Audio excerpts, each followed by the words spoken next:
Blog ಎಲ್ಲ ನೋಡ್ತಾ ಇದ್ವಿ, ನಮ್ಮ ಜೊತೆಗೆ ಬ್ಲಾಗ್ ಮಾಡ್ತಾ ತುಂಬಾ ಸಂತೋಷ ಆಗಿದೆ. ಅದಕ್ಕೆ ಫ್ರೀಯಾಗೆ ಕನ್ನಡಕ ಬಂದ್ಬಿಟ್ಟೈತೆ ನಿಮ್ಮ. Yes, thank you.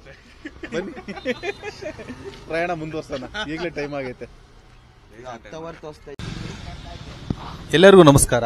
ನಾನು ಇವಾಗ ಗೋವಾ ರೋಡ್ ಟ್ರಿಪ್ ಹೋಗ್ತಾ ಇದ್ದೀನಿ. ನಾವು ಬಂದು ಒಂದು 7 ಜನ ಫ್ರೆಂಡ್ಸು 2 ಕಾರಲ್ಲಿ ಹೊರಟಿದ್ದೀವಿ. ಇಲ್ಲಿ ನೋಡಿ ಅವರೆಲ್ಲ ಇದ್ದಾರೆ. ಬೆಳಗ್ಗೆನೆ ಹೊರಡೋಣ ಅಂತ ಹೇಳ್ಬಿಟ್ಟು ಇಷ್ಟೊತ್ತವರೆಗೂ ಮಾಡ್ತಾ ಇದ್ದಾರೆ ನೋಡ್ರಿ. ಆ ಕಡೆ ಒಂದು ಬಲೋನಾ ಕಾರು ಮತ್ತು ಇದೊಂದು i20 ಕಾರಲ್ಲಿ ನಾವು ಹೋಗ್ತಾ ಇದ್ದೀವಿ. ಬನ್ನಿ ಮುಂದೆ ನಾನು ಡೀಟೇಲ್ಸ್ ಕೊಡ್ತೀನಿ ನಿಮಗೆ. ಈಗ ನಮ್ಮ ಟೀಮ್ ರೆಡಿ ಆಗಿದೆ. Your mister Sanjay. ಇವರೊಬ್ರು ಸಂಜಯ್, ಇವರು ಜಿತೇಂದರ್ ಅವರು ನಮ್ಮ ಟೀಮ್ ಲೀಡರು. ಜಿತೇಂದರ್ ಇವ್ರು ಬಂದು ಗುಣ ಅಂತ, ಬಟ್ ಗುಣ ಇಲ್ಲ ಅಷ್ಟೇ. ಇವನು ಬಂದು ನಮ್ಮ ವೆಂಕಟೇಶ್ವರ ಬಿಟ್ರೆ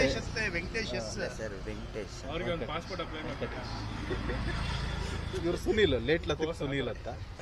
ಇವ್ರು ನಮ್ಮ ಹರ್ಷ, ಸಣ್ಣ ಪಾಪು, ನಮ್ಮ ಟೀಮಲ್ಲೇ ಸಣ್ಣ ಪಾಪು.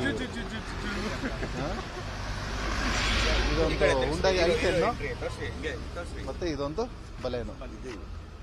ನಿಮ್ಮನ್ನ ಮಾತಾಡ್ಸ್ಬೇಕಾಗ್ತಿದೆ ನಾವು ಯಾವಾಗ್ಲೂ. ಏನಕ್ಕಂದ್ರೆ ನಾನು ಪಯಣಿಗ ಪ್ರಶಾಂತ್. ಹೌದಾ, ಈ ಮಕ್ಕಳೆಲ್ಲ ನಾವೆಲ್ಲ ನೋಡಿದೀವಿ, ಇಲ್ಲಿ ಅಂತ ಹುಡುಕ್ತಾ ಇದೀವಿ. ನಾವು ಬೆಂಗಳೂರು ಬಿಟ್ಟು ಆಚೆ ಹೊರಟಾಗ ಫುಲ್ ಜೋರು ಮಳೆ ಶುರುವಾಯಿತು. ಈಗ ತುಮಕೂರು ರೋಡ್ ಫ್ಲೈಓವರ್ ಹತ್ತಿದ್ದೀವಿ. ಸಖತ್ ಮಳೆ ಬರ್ತಾ ಇತ್ತು ಅನ್ಸೀಸನಲ್ಲಿ. ಕ್ಲೈಮೇಟ್ ಒಂಥರ ಚೇಂಜೇ ಆಗೋಗ್ಬಿಡ್ತು ನೋಡ್ರಿ. ಫ್ಲೈಓವರ್ ನೋಡ್ರಿ, ನೀರು ಫುಲ್ಲು ಒಳ್ಳೆ ಕಾಲುವೆ ಥರ ಹರಿತಾ ಇದೆ ನೀರು. ನೋಡೋಣ ಎಲ್ಲಿವರೆಗೂ ಮಳೆ ಇರುತ್ತೆ ಅಂತ. ಇದು ಅಮ್ಮಮ್ಮ ಅಂದ್ರೆ ದಾವಸ್ಪೇಟೆವರೆಗೂ ಮಳೆ ಇರುತ್ತೆ. ಆ ಕಡೆ ಸ್ವಲ್ಪ ಹೌದು, ಗೋವಾ ಹೋಗ್ತಾ ಇದೀವಿ ಅಂತ ಬೆಂಗಳೂರು ಹೇಳ್ತಾ ಇರ್ಬೇಕು. ಸರಿ ನೋಡಿ, ಮೇಲ್ಗಡೆಯಿಂದ ಫುಲ್ಲು ನೀರು ಬರ್ತಾ ಇದೆ. ಕಾರ್ನ ಹಿಂದೆ ಎಳಿತಾ ಇತ್ತು, ಆ ಲೆವೆಲ್ ಇದೆ ನೀರು. ಕೆನಾಲ್ ತರ ಬರ್ತಾ ಇದೆ. 2 ವೀಲರ್ಗಳಿಗೆ ಬಹಳ ಕಷ್ಟ. ಮೇಲೆ ಏರಿದ್ಮೇಲೆ ಸ್ವಲ್ಪ ನೀರು ಕಮ್ಮಿ ಆಗ್ತಾ ಇದೆ. ಬರ್ತಾ ದಾರಿಲಿ ನೆಲಮಂಗಲ ಹತ್ರ ಇರೋ ಅರುಣೇಶ್ವರನ ಕುಂಟೆ ಆಂಜನೇಯ ಸ್ವಾಮಿ ದೇವಸ್ಥಾನದ ಹತ್ರ ಕಾರು ಪೂಜೆ ಮಾಡ್ಸೋಕ್ಕೆ ನಿಲ್ಲಿಸಿದ್ವಿ. ಪೂಜೆ ನಡೀತಾ ಇದೆ. 2 ಕಾರುಗೂ ಇದು ನಿಲ್ಲಿಸಿ ಪೂಜೆ ಮಾಡಿಸ್ತಾ ಇದ್ದೀವಿ. ಒಂದು ಕಾರ್ಗೆ ಜಿತೇಂದ್ರ ಅವರು ಮಂಗಳಾರತಿ ಮಾಡಿ ಈಡ್ಗಾಯಿ ಹಾಕ್ತಾ ಇದ್ದಾರೆ ನೋಡಿ. ಈ ಥರ ಟ್ರಿಪ್ಪಿಗೆ ಹೋಗೋಕ್ಕಿಂತ ಮುಂಚೆ ಗಾಡಿಗಳು ಪೂಜೆ ಮಾಡ್ಕೊಂಡು ಹೋದರೆ ಏನು ಅಡೆತಡೆಗಳಿರಲ್ಲ ಅನ್ನೋ ಒಂದು ನಂಬಿಕೆ ಮೇಲೆ ಪೂಜೆ ಮಾಡ್ತಾ ಇದ್ದಾರೆ ನೋಡಿರಿ. ದೃಷ್ಟಿ ತೆಗೆದು ಒಂದು ಈಡ್ಗಾಯಿ ಹಾಕೇ ಬಿಟ್ರು. ಇದಕ್ಕೆ i20 ಇವ್ರು ಪೂಜೆ ಮಾಡಿದ್ರು. ಇಲ್ಲಿ ಬಲೋನಾಗೆ ನಮ್ಮ ವೆಂಕಟೇಶ ಪೂಜೆ ಮಾಡ್ತಾ ಇದ್ದಾನೆ. ಅವನು ಸ್ವಲ್ಪ ಇನ್ನೂ ಹೊಸ ಕೈ ಅಲ್ವಾ, ಎಲ್ಲ ಸ್ವಲ್ಪ ಹೇಳ್ತಾ ಇದ್ದಾರೆ ಹೇಗೆ ಮಾಡಬೇಕು ಅಂತ. ನೋಡಿರಿ, ಇನ್ನೊಂದರ ಒಂದು ಬಂದು ಎಲ್ಲ ಫುಲ್ ದೃಷ್ಟಿ ಎಲ್ಲ ಹೋಗ್ಬಿಟ್ಟು ಗಾಡಿಗೂ ಅಂತ ಹೇಳ್ಬಿಟ್ಟು ಪೂಜೆ ಮಾಡಿಸ್ತಾ ಇದ್ದಾರೆ. ಇದು ವೆಂಕಟೇಶ ಬಂದ ಒಂದು ಸುತ್ತ ಹಾಕೊಂಬಂದು ಈಗೊಂದು ಈಡ್ಗಾಯಿ ಹೊಡಿತಾನೆ ನೋಡಿರಿ. ಈ ಥರ ಇದು ಸ್ವಲ್ಪ ನಾವು ರಾಮನವಮಿ ಸೀಸನ್ ಆಗಿರೋದ್ರಿಂದ ವಿಶೇಷವಾಗಿ ಇದು ಪೂಜೆ ಏರ್ಪಡಿಸಿದರು ದೇವಸ್ಥಾನದಲ್ಲಿ. ಅದಕ್ಕೆ ನೋಡಿ, ರಾಮ ಮತ್ತು ಆಂಜನೇಯಂದು ಕಟೌಟು ಕೂಡ ಹಾಕಿದ್ದಾರೆ ಆಚೆ. ಸ್ಟ್ರಾಂಗಾಗಿ ಬೇಡ್ಕೊಂಡು ವೆಂಕಟೇಶ ಅಂತೂ ಇಂತೂ ಈಡ್ಗಾಯಿ ಹೊಡೆದೇ ಬಿಟ್ಟ. ಜೈ ಬಜರಂಗ್ ಬಲಿ. ಈಗ ತುಮಕೂರು ಕ್ರಾಸ್ ಮಾಡ್ಕೊಂಡು ಹೋಗ್ತಾ ಇದ್ದೀವಿ. ರೋಡು ಇಲ್ಲಿವರೆಗೂ ಬೆಂಗಳೂರಿಂದ ತುಮಕೂರುವರೆಗೂ ಸ್ವಲ್ಪ ಭಾಳ ಟೈಟ್ ಇರುತ್ತೆ ರೋಡು, ಟ್ರಾಫಿಕ್ಕು. ಇದಾದಮೇಲೆ ಈ ಥರ ಒಂದು ಎಕ್ಸ್ಪ್ರೆಸ್ ವೇ ಸಿಗುತ್ತೆ. ಇಲ್ಲಿಂದ ನೀವು ಸ್ವಲ್ಪ ಆರಾಮಾಗಿ ಗಾಡಿ ಓಡಿಸ್ಕೊಂಡು ಹೋಗ್ಬೋದು.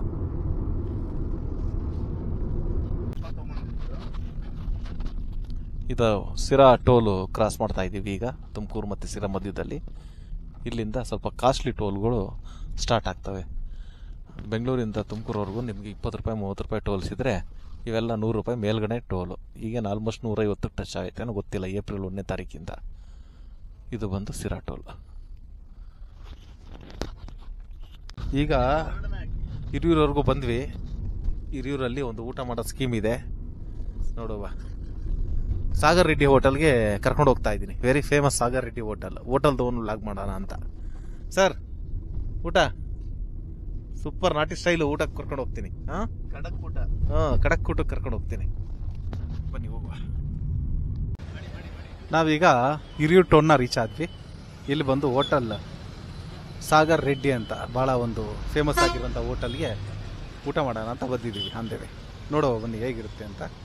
ಏನಪ್ಪ ಏನಕ್ಕೆ ಬಂದಿದ್ಯಾ? ನಾಷ್ಟ ಮಾಡಿಲ್ಲ, ಹೊಟ್ಟೆ ಹಸಿವಾಗ್ತಿತ್ತು, ಅದಕ್ಕೆ ಬಂದೆ.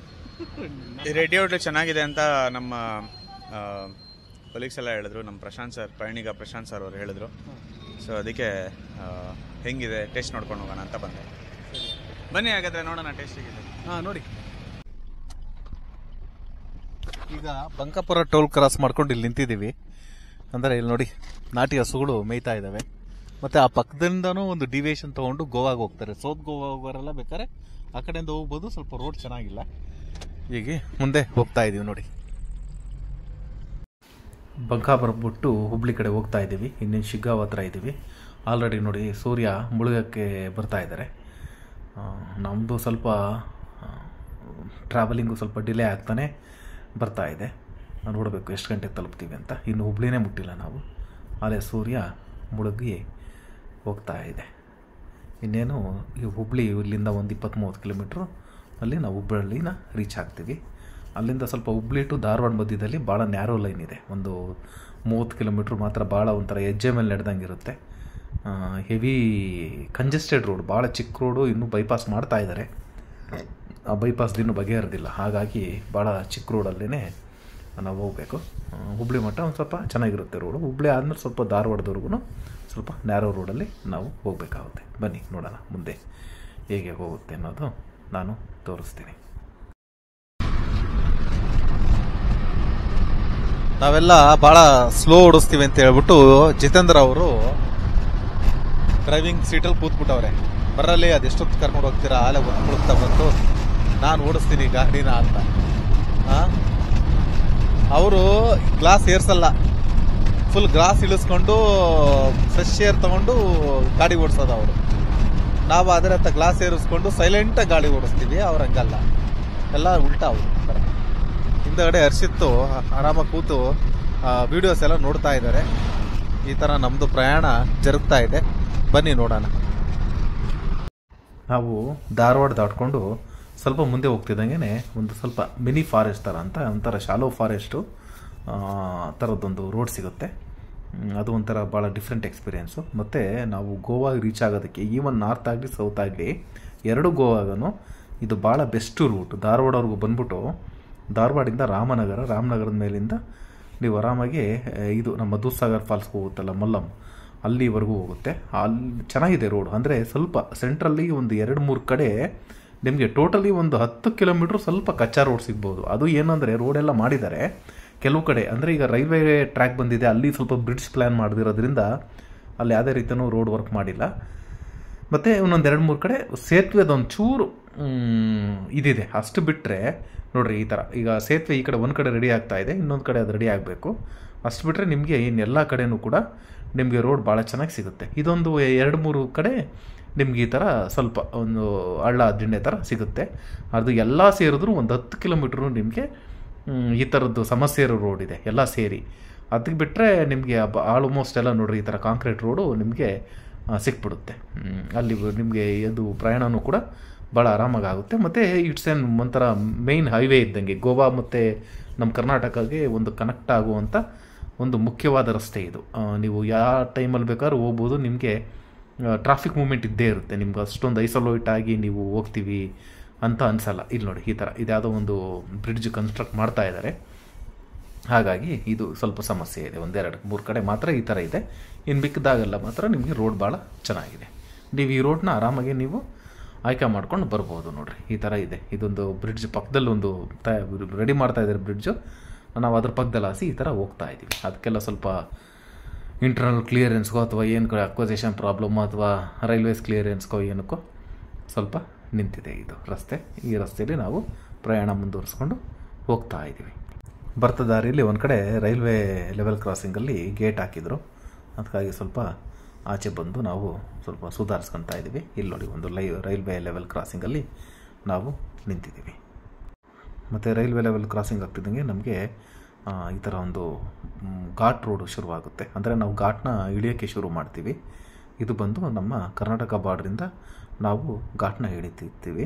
ಮತ್ತು ಇಲ್ಲೇನಪ್ಪ ಅಂತಂದರೆ ನಮಗೆ ಅಪ್ ಟು ಕರ್ನಾಟಕ ಬಾರ್ಡ್ರ್ ಮುಗಿಯೋವರೆಗೂ ನಮಗೆ ಒಳ್ಳೆ ಸಿಮೆಂಟ್ ರೋಡು ಸಿಗುತ್ತೆ ಘಾಟ್ ಸೆಕ್ಷನಲ್ಲಿ.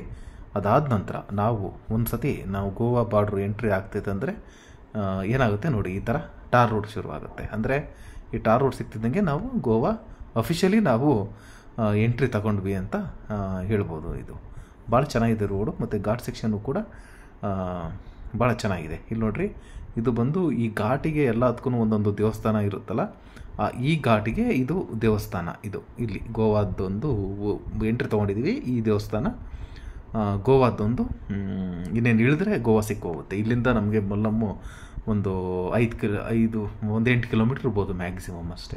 ದೂದ್ಸಾಗರ್ ಡಿವಿಯೇಷನ್ ತೊಗೊತೀವಲ್ಲ, ಆ ಊರು ಒಂದು 8 ಕಿಲೋಮೀಟ್ರು ಆಗುತ್ತೆ. ನಮ್ಗೆ ಅಲ್ಲಿ ಹೋಗ್ತಿದ್ದಂಗೆ ನಮಗೆ ಗೋವಾ ಚೆಕ್ ಪೋಸ್ಟು ಸಿಕ್ಬಿಡುತ್ತೆ. RTO check post, excise check post, forest check post ಎಲ್ಲ ಮಲ್ಲೇ ನಮಗೆ ಸಿಕ್ಕೋಗುತ್ತೆ. ಅಲ್ಲಿ ನಿಮ್ಮದು ಗಾಡಿದೆಲ್ಲ ಡಾಕ್ಯುಮೆಂಟ್ಸು ಅದೆಲ್ಲ ನಿಮಗೆ ವೆರಿಫಿಕೇಷನ್ ಆಗುತ್ತೆ. ಇಲ್ಲೇ ನಾವು ಅಥರೈಸ್ಡಾಗಿ ಗೋವಾ ಎಂಟ್ರಿ ತೊಗೊಂಡ್ಬಿಟ್ಟಿದ್ದೀವಿ.